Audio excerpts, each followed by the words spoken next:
Wow! Ano naman kaya itong gagawin ni Bato de la Rosa? Magkakaroon siya ng sarili niya investigasyon regarding sa war on drugs. Wow! Wow, Bato! Galing! Yay! Palakpak ako! Animal ka? Isa kang aakusahan at iimbestigahan pagkatapos gagawa ka ng sarili mong investigasyon. Hoy! Mahiya ka! Huwag mong gamitin ang pagkasenador mo. Ano? Porke ba senador ka, gagawa ka ng sariling investigasyon para mailigtas mo ang sarili mo? Na dapat ikaw ang haharap sa investigasyon? Na dapat ikaw ang iimbestigahan? Galing mo talaga, no? Sino nagturo sa'yo niyan? Kasi sigurado di mo yan maiisip kung walang nagdikta sa'yo. Turo ba sa'yo yan ang mga kasamahan mo sa war on drugs? Turo ba sa'yo yan ang mastermind? Ikaw ang isinisigaw ng mga biktima. Ikaw ang isinisigaw ng mga dating niyong kasama. Bakit ka magpapatawag ng investigasyon?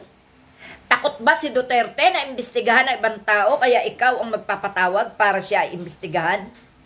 At bakit ka magpapaimbestiga samantalang ikaw dapat ang iimbestigahan? Ikaw ang kasamahan ni Duterte sa panahon ng war on drugs. Ililigtas mo ba sarili mo? At gagamitin mo ang pagkasenador? Bakit? Katog na ba ang tuhod mo? Napapaihi ka na ba sa salawal mo? Kung kaya gagawa ka na lang ng sarili mong investigasyon para mailigtas mo ang sarili mo? Wow! Ang galing ni Senador Bato de la Rosa. No? Ha?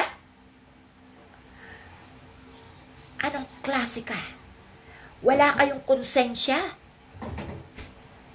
Mga kapatid, tutulan natin ito at huwag nating pakinggan ang ipatatawag na investigasyon ni Bato de la Rosa. At siya pa raw ang mag-iimbita kay Duterte para imbestigahan. Sinong niloloko nyo?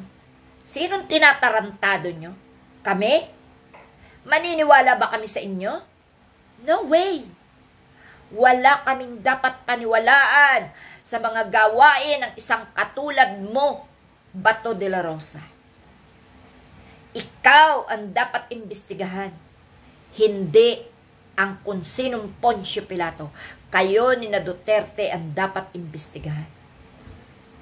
Dahil kayo ang nagpakana ng war on drugs at ikaw ang itinuturo ng mga biktima. No? Tama na ang panlilin lang sa taong bayan. Tama na, husto na. Sawang-sawa na kami sa inyong mga kasinungalingan. Sawang-sawa na kami sa inyong mga kahayupan. Huwag niyong gamitin ang posisyon sa inyong pagmamalabis, sa inyong kapakanan na dapat panagutan nyo ang mga akusasyon sa inyo ng mga biktima ng war on drugs. Wala ka ng lusot. Kaya ayan na. Paiiralin mo na ang pagiging senador mo at wala ka na iintindihan. Papatawag ka na investigasyon dahil ba dati kang chief of police?